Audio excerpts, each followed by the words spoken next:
Hi, I am here to talk about my daily Moleskine that I've been working on for about 240 days now.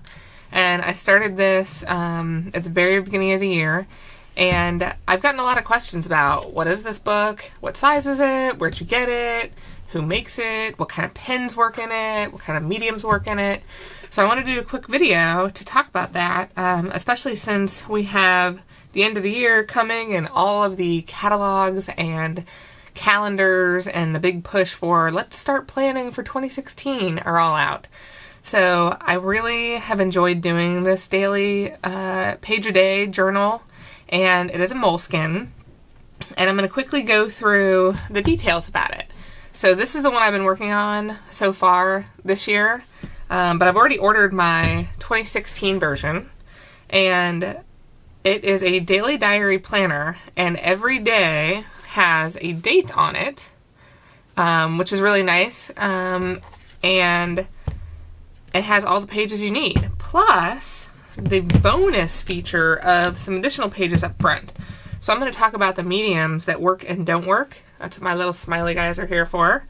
And I started in the beginning, I had never done a daily drawing. I'd wanted to for a long time, and it's one of those things where I have a bajillion sketchbooks. I start it, I stop it, I pick it up again, and I end up with about 20 or 30 for the year, like that are planned on a day-to-day basis. So this time, I really wanted something I could stick with. So I ended up picking this book because of the size. It's about 2.5 inches by about 4.5 inches, and I felt like I could stick with this size. So I got it, and I didn't know what I was doing exactly. I mean, obviously I'd worked in other sketchbooks before, but I didn't know about this kind of paper, since it's really more for writing on. It seemed like it was very thin, so I did some test page up front. Whenever I wanted to use a new medium, marker, watercolor, whatever it was, and I felt like it might bleed through the page really bad, I would test it on this page. So I have little doodles. Apparently I like to do hearts.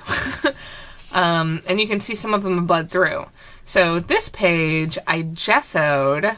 So I use golden gesso, and I gessoed this page so I could see what the color shift of the mediums that will bleed through is, and if they would bleed through once I gessoed the page.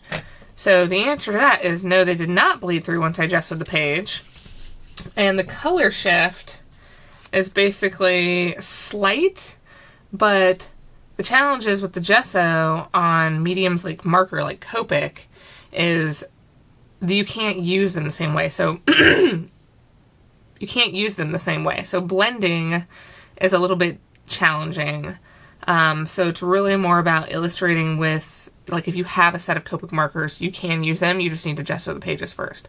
So what didn't work, Copic 25th Anniversary Edition Sketch, which I love the black bodies. So neither of the Copic markers like this worked. Neither did this Copic marker, the Chow, work. Sharpies do not work. Any kind of Sharpie doesn't work.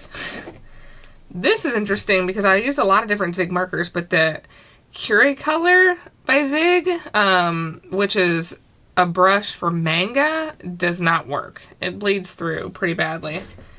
The Posca markers, which I love to use, they don't work if you get them really moist in the page. It bleeds through, and that's really from a not working standpoint, and the Saddler didn't work. From a not working standpoint, it's really about how much pigment is going into the page, and not necessarily about, Copic markers don't work. It's about the pigment saturation. These pages are really thin, and so the pigment really just sucks out of the marker into the page and doesn't sit on top. The gesso allows it to give you a barrier between the fibers in the paper and the medium you're using. So that's why the gesso works. But you can see this is all of these in this order, and they all bled through to varying degrees, except for the Posca. But on these pages, Posca markers, how I use them is, I have an example here. This purple is Posca, and when I started it, I tested it, and I was like, oh, it doesn't bleed. But then when I started it, I really wanted to get really good color saturation. And so once I started to get in there with a good amount of color, then it started to bleed through because the fibers in the paper started to suck that Posca marker in. So the next page beyond this, I had to gesso. There's just a light gesso so I could cover the bleed through. And then have the next page to work on. So I was only on the 5th day by then, and I was like, okay, I need to really think about mediums a little bit more. So these are all the ones that did not work. The things that do work, and I'm just going to quickly go through, there's a bunch of different things that work. I really like to do a really heavy mixed media in here. So these are pages that I gessoed first, just to give them a little more substantial weight, and to be able to take the mediums I was putting on here. But I really like to use acrylic paint. So I use Golden, I use the Amsterdam acrylic, I use Winsor & Newton. So any of these work in here. And actually, this red is this Winsor & Newton. You get a really nice saturation, but all of these have different bodiness, like body to the paint, and they all work really well, and they're really fun to play with. I also, from a paint standpoint, really like to use gesso with gouache. And so the interesting thing about gouache is you can get some really neat textures. So this gouache, this actual color, is in here. And with the gesso down first, there's a texture that you get in the page. And basically gouache is a more opaque watercolor. So it's very water soluble. I'll put down a thick layer and then I'll blot it. And then it gets that texture to come through. So I love using gouache with it. Also, watercolors. So I have a couple of different sets of watercolors. The Winsor & Newton set I have, I've used quite a bit, as you can see. They're great. It's an easy travel set. I have a little bit smaller one too. It comes with a paintbrush, and I love it. It's very light. It's in this plastic case. But my other favorite set of watercolors, and this one I've been using a lot more towards the back, like this guy, is the French watercolor set I have of Snendler. I have the big set. I love the colors. They are so super pigmented and saturated. It's amazing.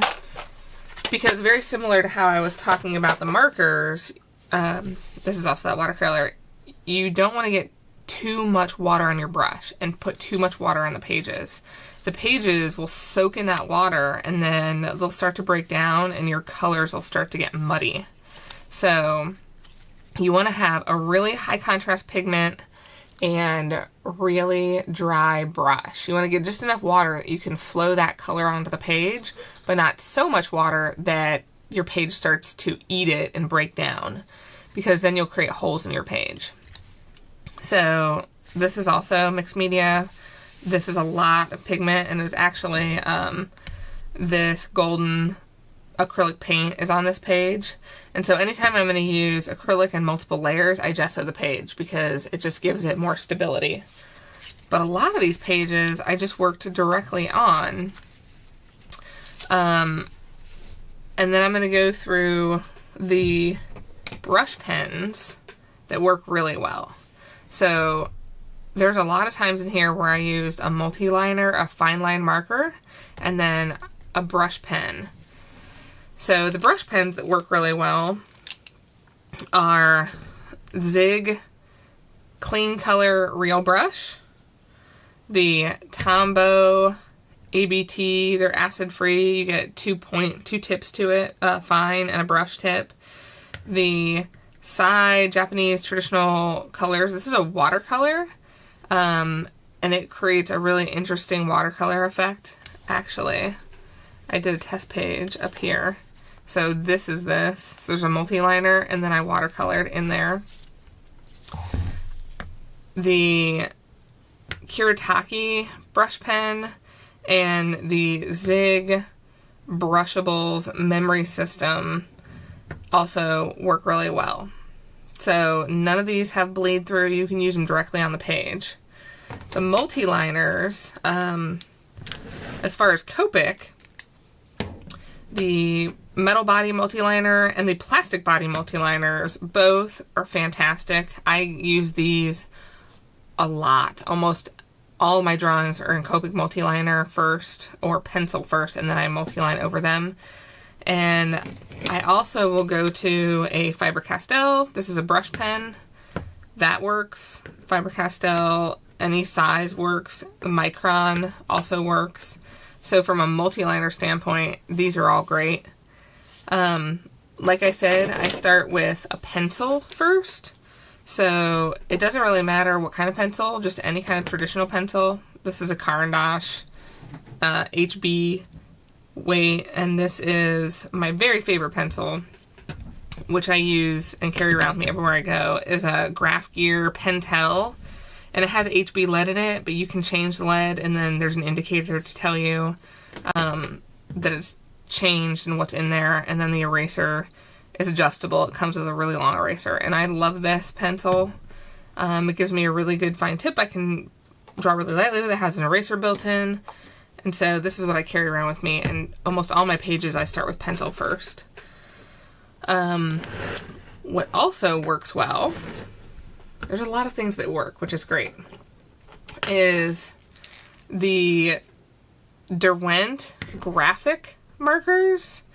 Both their fine line marker and the paint markers work really well. Again, this is an example where you want to be careful how much water you put on the page, because it can soak in and then start to break your page apart. But I really like the fine line for fine line details, and then the paint marker to go over, and then I add water and blend it out, but you get a really good saturated color. And they're fun to play with because they blend together well. And then as far as paint marker, like I said, the Posca, you just have a tendency to get really wet with it, and then it starts to bleed through. But the Permapaque markers work really well. You can use them directly on the page, no need to gesso first. And then as far as gel pens, I really like the Jelly Roll. You get a really good coverage and good saturation level of color with these, but they don't bleed through. And then if I need white, I use Prismacolor pencils, which I'll get to pencils in just a second. Those are the last thing I'll talk about.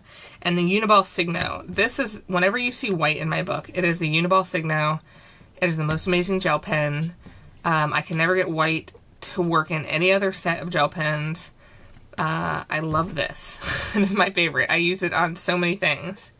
And then I have a water brush that I use and carry around to blend the Derwent, or blend the watercolor markers, or to blend the watercolors I was talking about. I will also use colored pencils quite a bit. So both of these pages are colored pencils, and I like to use the tricolor, where you get multiple colors that are already kind of blended together, and you get some interesting effects with these. And then my very personal favorite are my Caran d'Ache pencils. I have a pretty big set, and I just love the way these look. And the pigment is just beautiful, and they lay down really nicely and really smoothly. So I hope that answers all your questions. I have a lot of things that work. These you can make work if you gesso the page first. And I'm really excited about finishing out this book and starting a new one. Thanks so much for watching. Bye.